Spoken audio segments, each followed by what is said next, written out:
আমরা একসঙ্গে একই পরিবারের আমরা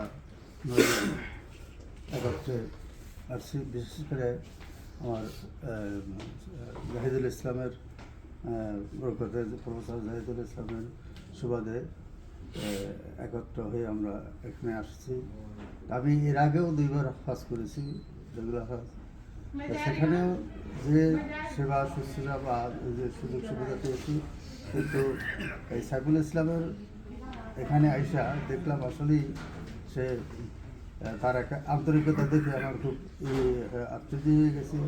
এবং তার ব্যবহার বা তার যতটুকু সম্ভব সে তার চেষ্টা করে আমাদের সহযোগিতা করেছে এবং ভবিষ্যতে করবে। তো তার কোনো ত্রুটি আমরা দেখতে পাইনি অন্তত, না আমি আগেও আসছি, সুতরাং এই হিসাবে যথেষ্ট তার করতে হয়, প্রশংসা করতে হয়।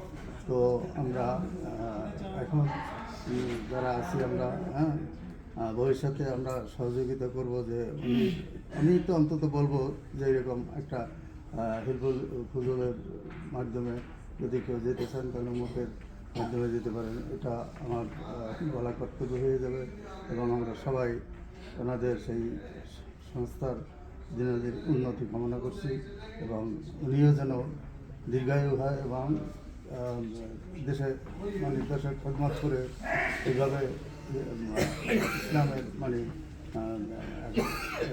করার জন্য লোকজন আসার জন্য সহযোগিতা করে। আমাদের আল্লাহ